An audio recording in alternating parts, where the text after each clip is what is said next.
All right, you're in the Peacock Corner. Get your 30-minute Peacock fix right here. WJR here. Producer John Gunderson working the dials, off in the distance, and back from making some bad 4th of July decisions on Lake Wisconsin, the Alpha Peacock, Mike Schrock. Good evening to you, Mike. Yeah, Warren, you're absolutely correct. Bad decisions had by all. At least I made them with great friends and family. So I feel pretty safe there, and nobody got hurt. Nobody got arrested. We're all good. Back to normal. So that great weekend, but I love Wisconsin. Excited to be here. We got a special guest. Warren, you want to tell us a little bit about our special guest today? We do indeed, Mike. Looking forward to this. Have been looking forward to it for a while. Something big cooking in Fayette. As we approach football season, it's basketball camp season. Former Iowa Hawkeye great and number 52 on the Boston Celtics, Luka Garza, is coming to Fayette on August the 17th. To host the Luka Garza Academy Basketball Camp. He'll be providing instruction for boys and girls of all ages, teaching forward lessons that he's personally learned along the way. And we welcome Luka's father, Frank, into the Peacock Corner to tell us all about it. Frank, thanks for being with us this evening. And look, I'm just going to open the floor up to you. Help paint a picture for our viewers what a day at the Luka Garza Academy will be like. Certainly. Thank you both, gentlemen, for inviting me in the Peacock Corner. Of course, Peacock's special to me, so I'm happy to come in and flap my wings here a little bit and talk about basketball, one of my favorite subjects. So, yeah, this is a different camp. It's basketball, while it's the subject, it's more of the vehicle. It always has been in terms of how I taught Luka the game. I've always said that sports is life in the miniature. There's a beginning and end. There's referees to enforce it, and someone at the end wins, and they're keeping score. And so what we try and teach in the camp is not just the skills, because they'll get better on the basketball skills, there's no doubt. They'll learn things besides the sky hook, which is one of my favorite shots. That's a lost art because most people don't even know how to teach it because they never shot it. Unless you're a small guard, you usually see in a game guards shooting hook shots just to get it over taller opponents. But when someone can learn it at any height, it becomes quite a weapon. And in fact, you get more oohs and ahs off a skyhook than you do a dunk, since the dunk is so common now, right? You don't see this art form. But gentlemen, what we really trying to teach is the inner game of basketball. And what do I mean by that? The first shot is between the ears. Your toughest opponent is your inside voice. And if we can teach how you manage that, then the rest is a hot knife through butter. But many times people, when you say the inner game of basketball, they go, what? What's that? Because think about it. Most of the game is taught practicing 15% of the game, which is offense. And the other 85%, which is a player doesn't have the ball, is not taught at all. Like, how do you get open? How do you play defense? How do you communicate? What's ball you man? And these things. But we go deeper. We teach the inner game during that whole series. Because face it, dreams become believable when it's standing right in front of you. And that's Luka, who was not an extraordinary athlete. Unfortunately, he got those skills from me. When I ran the 100-yard dash, they didn't take out the stopwatch, they took out the calendar. You know what You're I'm not saying? going to get along great, Frank. It's like, I never had any knee injuries or ankle injuries when I was playing because I couldn't jump. So I never had to go up and come down. So that was it. They're going to be in front of someone who was where they were, which was not an extraordinary athlete, but because of extraordinary habits, it equates to extraordinary performance. And that's something that we instill in them, and they can go home saying, I could do that too. Whether it's basketball, Warren, Mike, whether it's physics, the drama club, chess, we're going to feed some oxygen to that fire within. Yeah, Frank, you said about a million things that I'm going to write down and say later, just in that quick intro there. All great stuff. I guess I'm really interested in when you and Luka really started to dedicate a lot of your basketball training to the mental side of the game.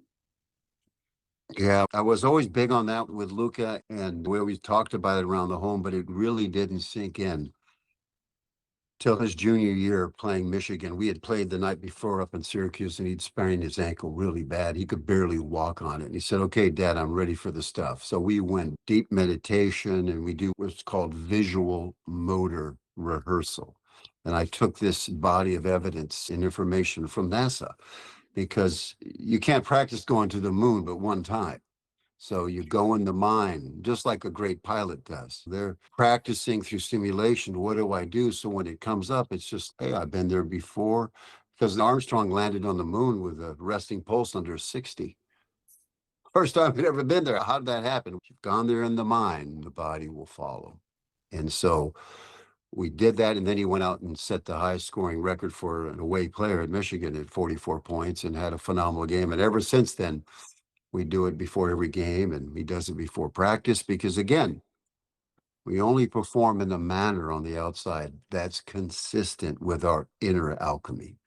And if you're off inside, you're going to be off outside. It doesn't matter how much you practice on the outside. If you don't have inner alignment, then nothing works. Yeah, you mentioned the word habits a moment ago, Frank. I have found in athletics and elsewhere, comparing people who get more out of less to people who have every advantage possible, but somehow still fall short. The difference between the two is often habits, things that they do before, at least a basketball player, before they put on a pair of sneakers, before anybody passes them a basketball. 99% of the stuff that helps you become a better basketball player, you don't even have to walk into a gym to do it. I think those are some of the things that you're talking about right now. 100%. There was a study done in Chicago, and we've since replicated it, where you take players. So you take 30 players, 10 just take free throws. Don't practice free throws. 10 meditate, do visual motor rehearsal, and then 10 literally practice an extra 50. And then you come back in a month and you test them.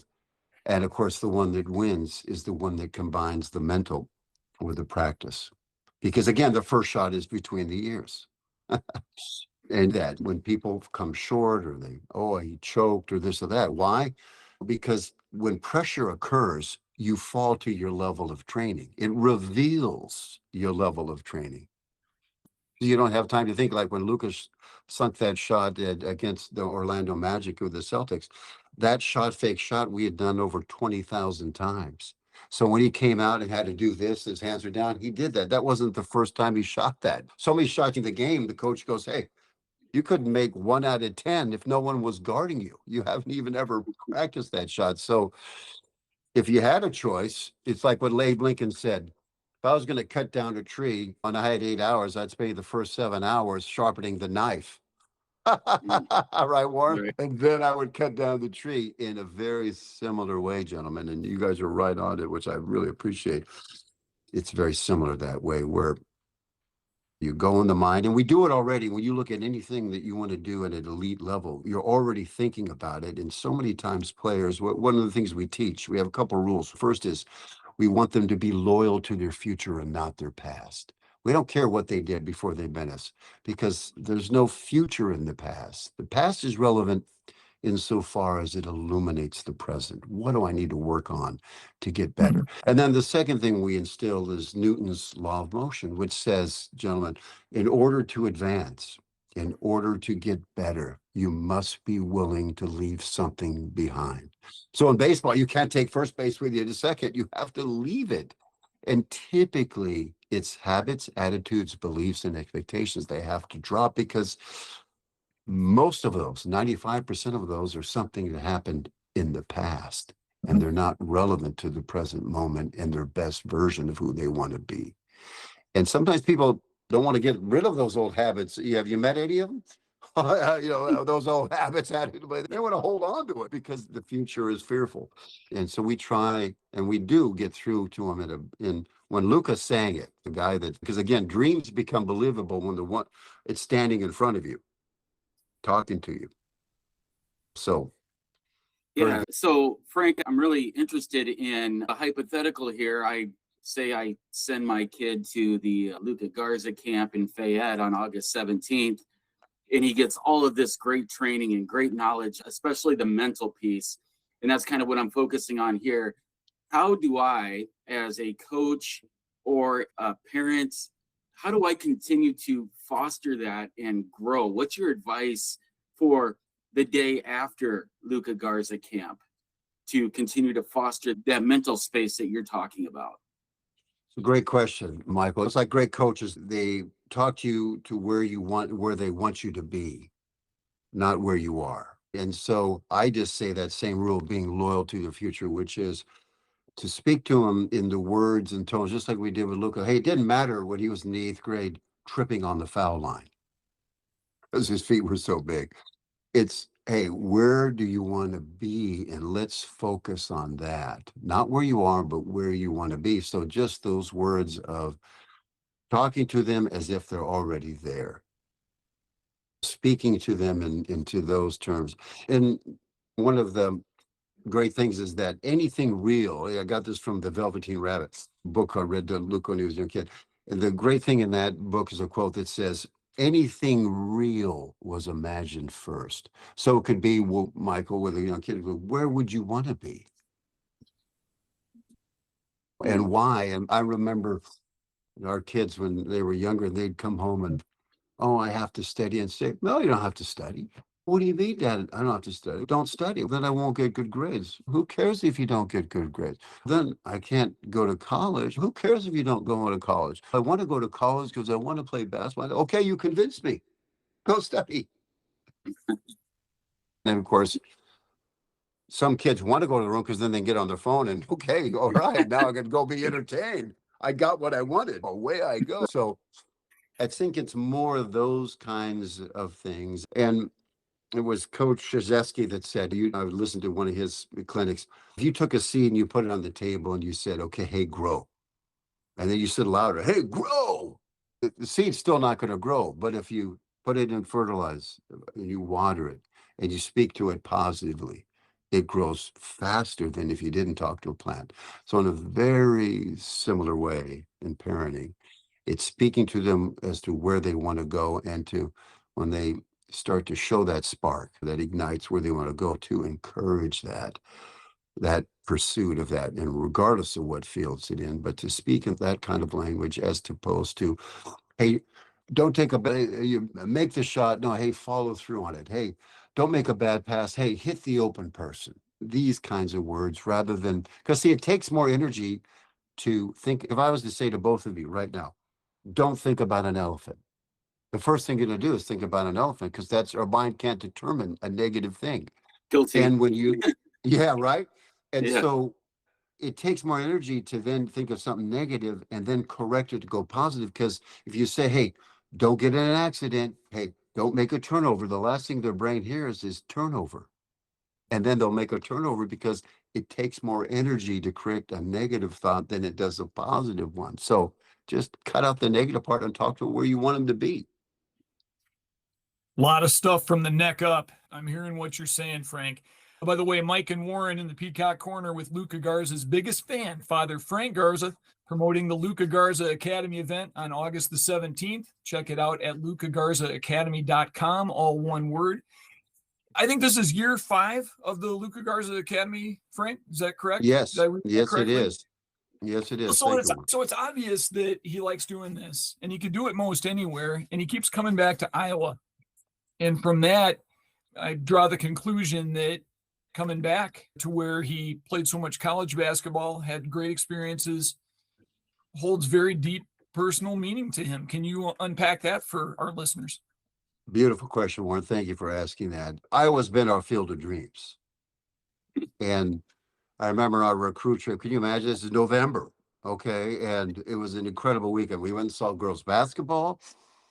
And then the next night was men's basketball. And then the weekend was the outdoor wrestling, first time ever that was held there at the University of Iowa. And it was like 70 degrees or some incredible thing. And then 2 hours later, it's a football game. There was 70,000 people. It was like, whoa.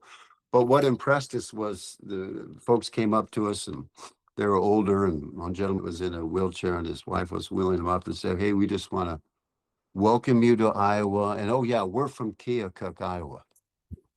We've been coming 3 generations.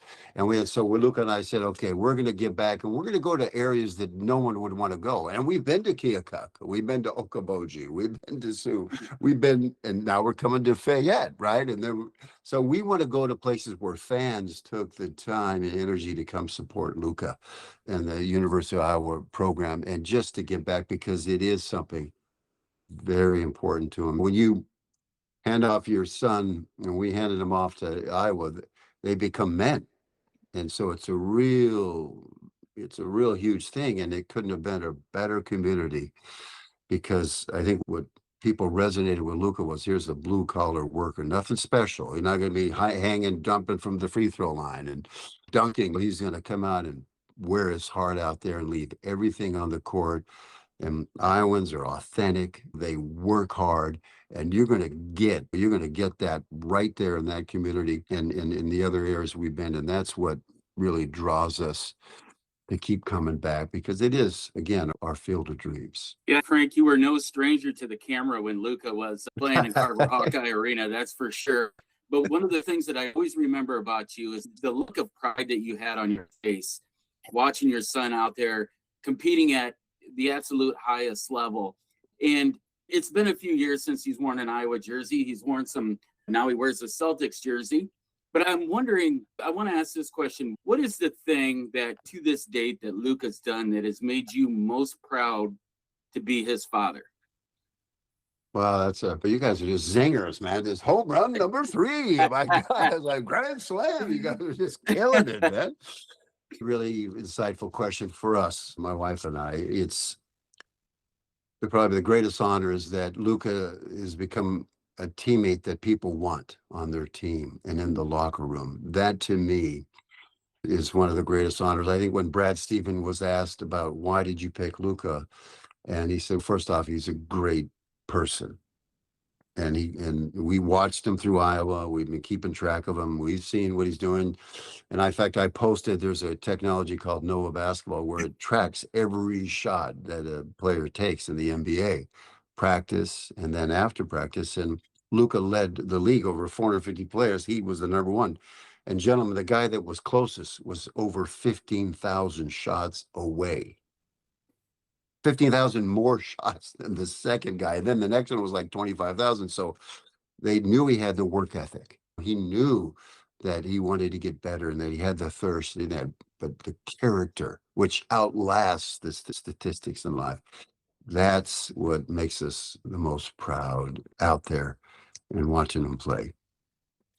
Frank, for me, just a short story, and then I'll wrap a question around it, and it ties back to what Mike had asked you. I go back to March of 2019 when they played Tennessee in the round of 32, and they were just getting wrecked in the first half of that game. I think they were down 25 or 30 at half, something like that.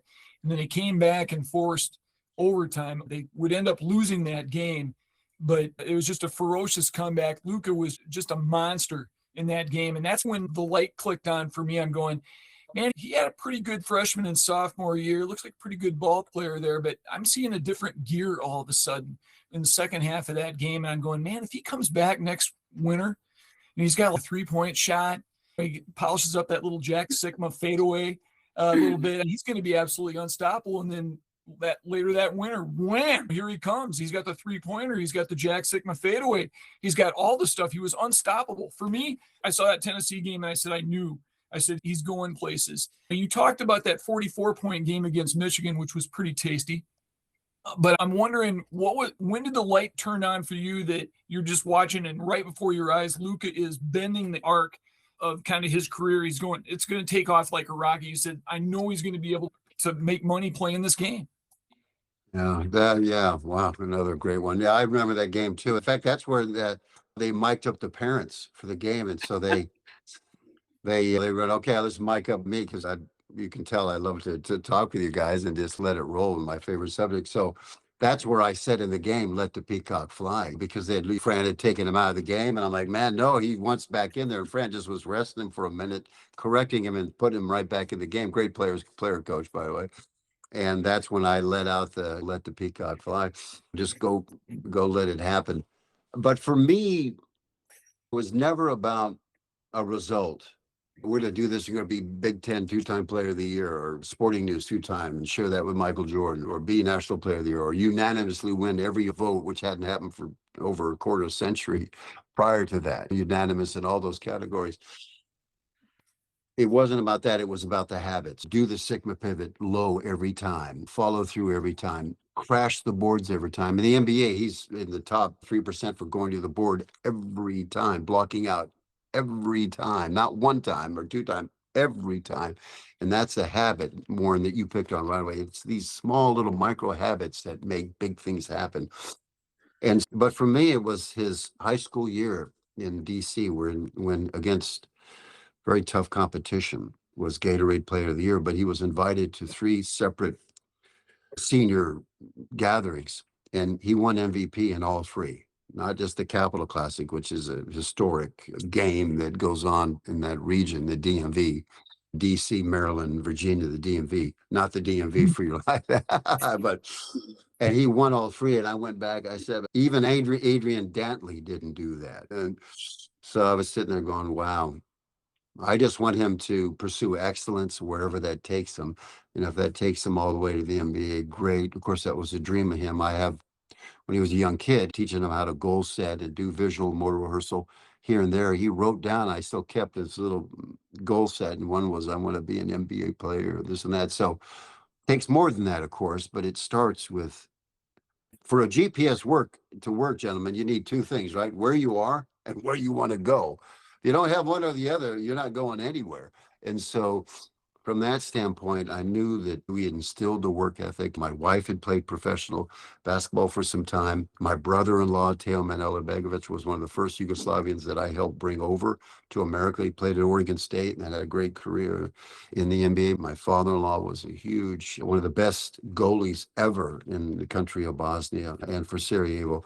And so we grew up in this sports family. So it was like, and his three cousins, one of which is, all three of which are with us here this week, are all playing professional too. So he grew up in that environment. So he could see what could be done with his grandfather's example and ours.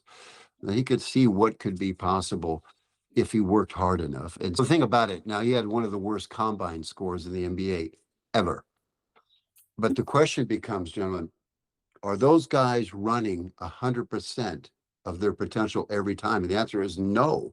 But Luka is. So he's actually faster on the court than those athletes that lose them if they're just running a race, because they don't have the habits of running 100%. You guys saw how many lay-ins he got. Now, he had great passers, Jordan Bohannon, Connor, a baseball player. We had the right combinations to make it all work, but he outran guys that were superior athletes because of the habits that he built that you'd picked up on early on, Warren.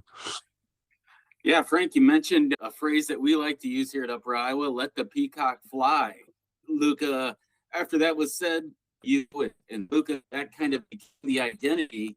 Where did that come from? And you kind of spoke a little bit about where it came from, but what does let the peacock fly mean to the Garza family?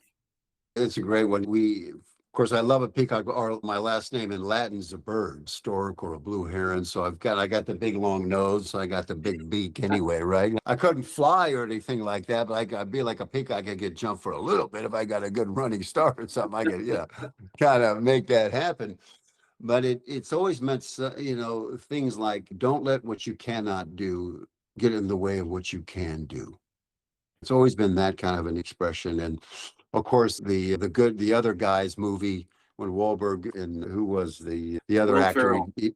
Will Ferrell. Thank you, gentlemen. Where you just got to let the peacock fly. And so it's very similar in a way. It's all about that, and it's not about vanity to us. It's about being authentic, like the citizens of Iowa.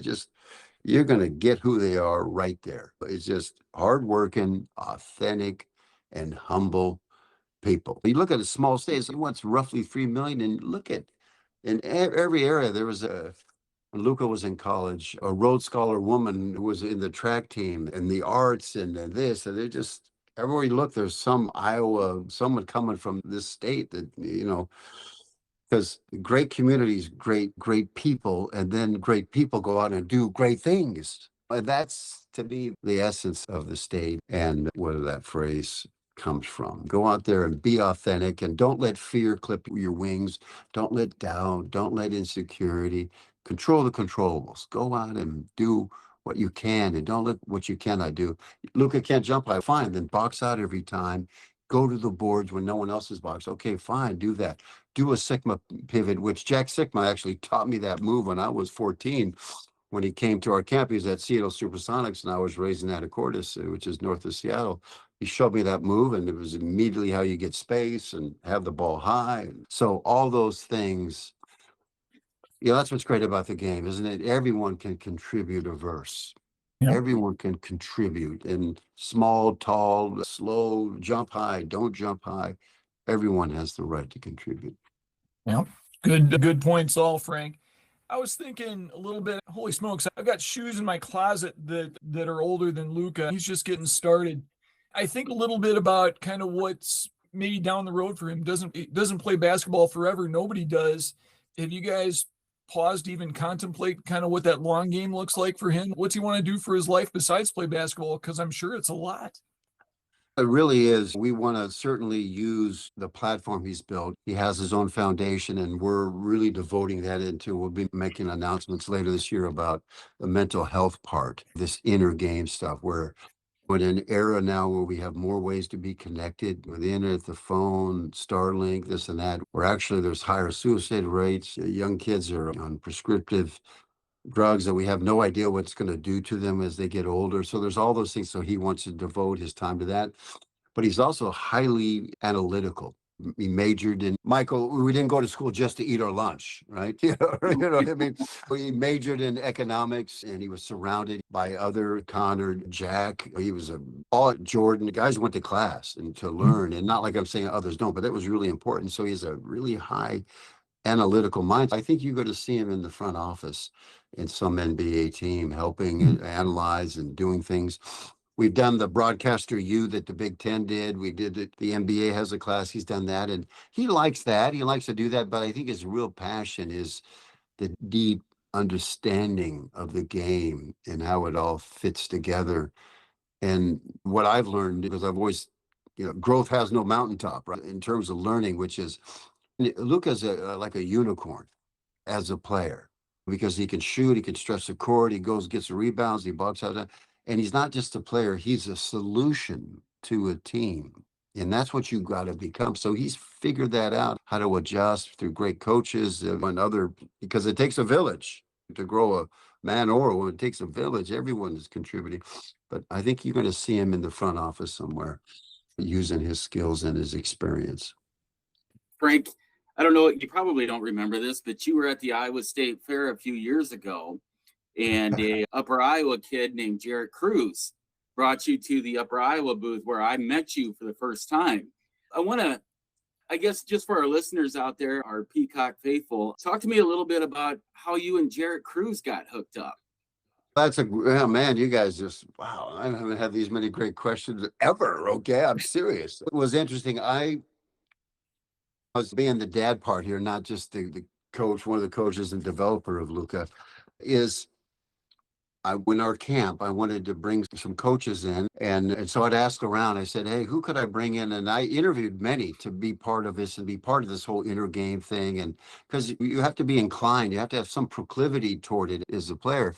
And Jarrett was one of the names, and I interviewed him, and I said, okay, now here's a kid that really got his head on his shoulders correctly. His parents did a great job, and in terms of just getting him to think outside the box. And so I interviewed Jarrett, and he's just become part of our inner circle. He's been at all our camps. He's coming to this camp, of course, and was really instrumental in us coming to Fayette, because we were sitting around after our camps, and Okaboji said, okay, well, where are we going next year? How about Fayette? And I said, hey, I love the Peacock, because I'd been at that booth. I'd come in there and I'd seen that booth at State Fair and seeing that. And so I said, wow, what a fabulous idea. And we have a huge surprise now at this camp. Now, I can't reveal it because I promised, but I can say it's going to be something. And you guys can quote me on that.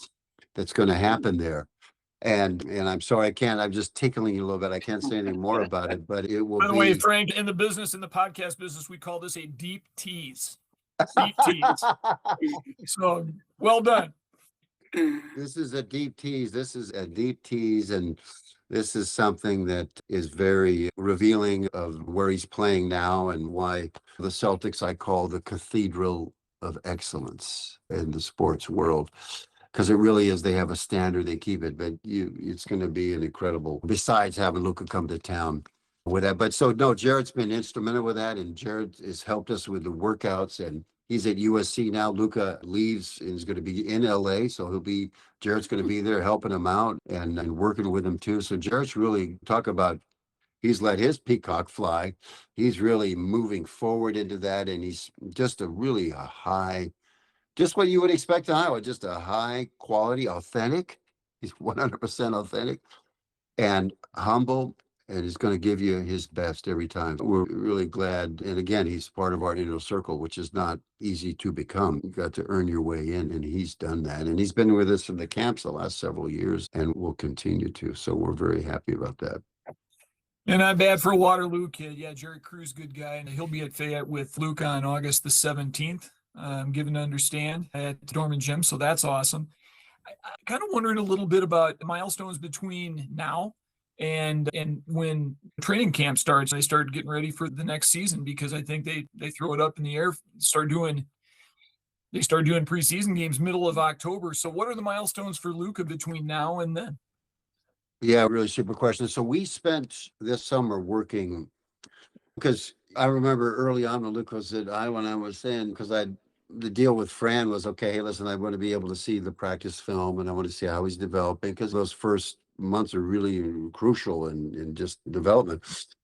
And I'd say to Luka, hey, what are you guys working on defense? And Dad, we're not. We do it in the game, we do this and that. And that was the former Yugoslavia style, which is we're just going to outscore you to death. We're just going to run the good. It's entertaining and it's fun and it works. But it was something that when I have him in the summers, because I told Fran, yeah, you have him during the year, I get him in the summers. And you watch how he came back every year better because of what we did at the summers. Because the winter will tell what the summer did.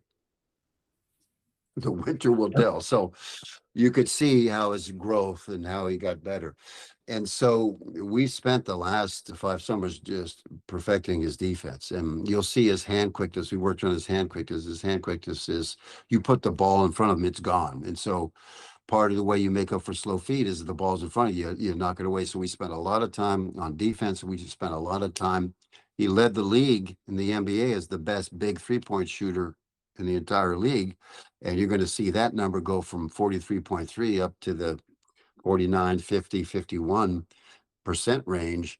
So you're going to see that. You're going to see his ability to get it off a little bit quicker. And then you're going to see the deceleration step, or the Euro step, as they called it. We taught that to Ant in Minnesota, and Ant gives him credit for that as well out there. So you're going to see some of these moves, and then of course, we're working heavier on his offensive rebounds, incredible, but we're working on his defensive rebounding and going outside his area. Because for me, it was this way: just block off, and we'll let somebody else come in and snap the rebound. And now we're going, no, you did 95% of the work, so box out. Now go get it.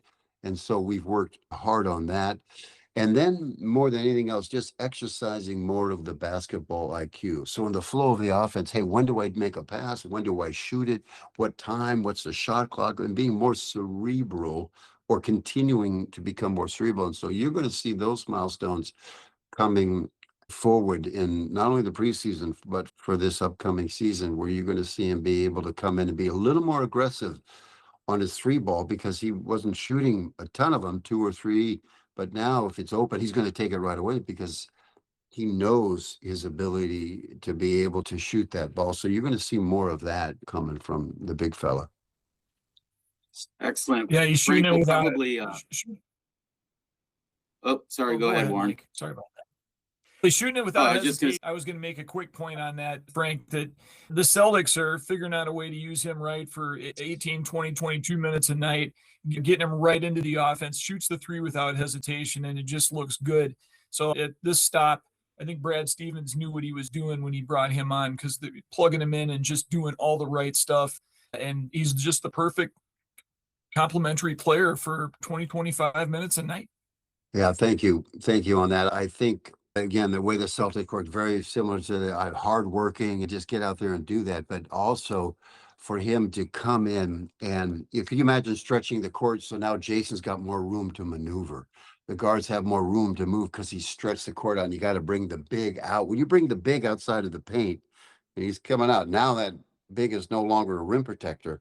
And that's huge as you guys know, in the NBA game is to bring that shot blocker, that rim protector away from the rim so the guards to go to work. And by the way, this reminds me of a quick story if I can. Well, Luka ends his senior year, unanimous everything, right? And because he's humble, man, he's I say all the good things come from my wife. For me, I was just the 5%. I just, of it all. The one thing he said to me, I said to him was, hey, listen, Luka, your game won't translate in the NBA, your inside game. He's, oh, come on. He says, what do I need to change? I said, everything. And he's, what? And look at it now, gentlemen. He doesn't need to score.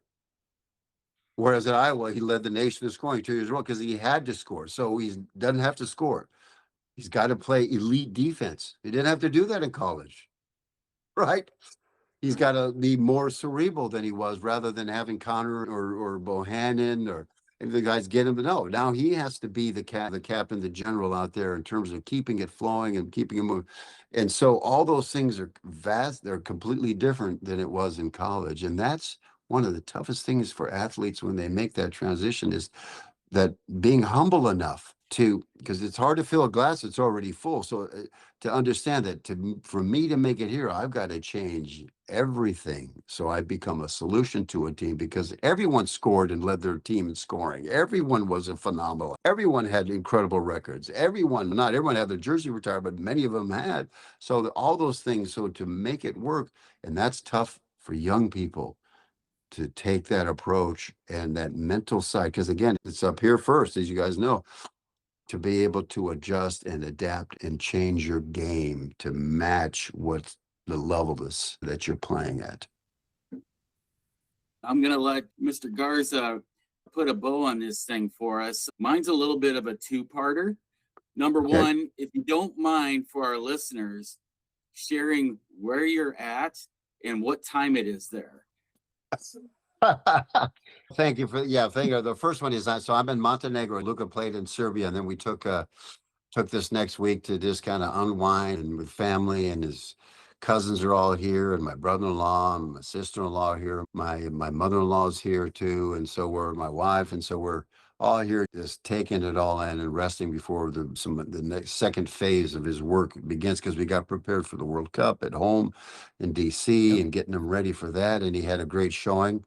In averaged about 20 and averaged 22 points and 8 rebounds in those 22 minutes. So he really had a great showing. He against Turkey and the All-Star Center outperformed him. And then in Serbia against Jokic, it was tough, but he still held his own and did a lot of good things. But right now it's 1:45 because we're 7 hours ahead, 2 a.m. Yes. So thank you for that question. Yeah. And then finally, Mr. Garza, you got the camp in Fayette, August 17th, and then I believe the 19th you go down to Indianola and do a camp there. 2 great camps, 2 opportunities in the state of Iowa. I would like you, and not that you really need to hard sell this, you got a player from Boston Celtic, Hawkeye legend, going to be there to give you basketball training and mental training. But give your best pitch on why kids in the state of Iowa shouldn't miss one of these camps. Yeah, thank you for that question. So for me, it's like you just never know. What Abe Lincoln said, he says, I'll pluck a thorn and plant a seed wherever I can, not knowing when or if it will bloom. And like when I use camps for Luka, I used it to reinforce what I was saying at home, because just hearing it from a coach and he comes home and say, oh, coach said that. Of course, I've been saying that the whole time, but because it came from a different angle, or it came from a different thing, or it came from a kid he saw at Maryland that was playing on TV, it just sunk in and it got through the filters of dad and go clean your room or whatever that would be going on. So for me, the purposes of camps is to create a spark that ignites this, oh, I can do it. Luka did it. And, he was a guy tripping over the foul line and not an extraordinary athlete playing in the top league in that. And so to see that and have that man talking to you about it, because see, as I was mentioning, dreams become believable when it's standing right in front of you. And when you do that, a young person, boy, they could change, just like putting your finger on a hot burning stove, the burner. You only have to do that once. You can change, and in a very similar way, having this man in front of you speaking the fact that he was just like them, slow, and not that they're all slow, they're better athletes, 99% of the chance that he was at their age, but he was just their age in having a dream, and then hearing how he did it, that could be just enough to feed some oxygen to that fire that they've always wanted inside them. And they just needed to hear it from that person. And that is, as parents, what we try and do is provide an environment so you can just boom, have them ignite and then just go. Because once they go, nothing will stop them. Nothing will stop them. And so that's the purpose of that, is come get that spark, ignite, and get some more oxygen on that flame internally, and watch what happens from there. And then sometimes that's all you need, is just that little spark, and away they go. And that's what you're going to get at our camps, I promise you. Thoughtful remarks all. One of the most decorated athletes out of the University of Iowa, two-time Big Ten Player of the Year, two-time consensus first-team All-America, National Player of the Year in 2021. Hawkeye legend Luka Garza coming to Fayette August the 17th. LukaGarzaAcademy.com, all one word. Check it out. His father, Frank, very generous with his time, staying up late with us. Frank, we're going to let you get to sleep. We appreciate your time in the Peacock Corner, and I hope to bump into you and Luka both in August. I hope to see both of you. Please come by. That would be fantastic. And then you'll know what that surprise is, because I can't say it. So when you get there, it'll be worth your time for sure, besides seeing the big fella. We'll have some big shirts for you reveal too, coming gentlemen. up. I can't wait. That's going to be great. Yeah, we'll have some shirts for you too, gentlemen. Huh? Wonderful. Hey, Well, thank you again both for your time. Frank. Thank Thank you you, again. Frank. Thank you, gentlemen. Thanks. See you later. See you later. Frank Garza, Luka Garza's pop on the call, unpacking the Luka Garza Academy. I think something big's coming in Fayette, and I think it's going to be a great event. Warren. Yeah, when I saw this announcement, I'm thinking to myself, how often do you get the opportunity to learn from one of the absolute best that's still continuing to improve his craft, and you get to do it in your backyard? This is Fayette, Iowa. I don't want to call any other NBA players out, but nobody else is doing this. And I'm thinking to myself, if I was trying to figure out a way that I could sneak in as maybe a 16-year-old and just get some of this knowledge, because I know I've got eligibility left somewhere. But what an exciting time. Exciting time, not only to have Luka, Frank, and his team there for the camp, but also for Upper Iowa to get people that maybe have never been to the campus before to come to our campus and really check it out. And as Frank talked about, Iowa's beautiful, and Fayette's no exception. Beautiful place. There's a lot of great basketball that's played in Fayette, and this just adds more fuel to the fire. I'm excited. I just want to say one thing too, just a shout out to Coach Casey there. I think he still holds the record for free throw percentage at South Dakota, and was a great player there. And I love his philosophy about development. I can't wait to meet him. I think it was a great hire there. Well, not that the other coaches weren't, but it's just so much excitement going on. Fayette, I can't wait to get there and experience it. I hear you guys don't even have a stoplight, which I love. So there are no stoplights in Fayette, Iowa. Frank, I hope not to disappoint you. It's No, I a small love it. town. You'll get a kick out of it. It's just a beautiful little place. You're gonna love it.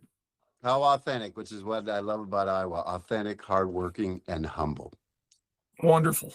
All good. All right. Yeah, let's wrap it up, Warren. I've got supper waiting for me. Frank's got his pillow waiting for him. And I'm sure Connie's got you a list for you to do something. A thing or two. That is all that we have for today. Thanks for tuning in. Special thanks to Luka's dad, Frank Garza, for his time.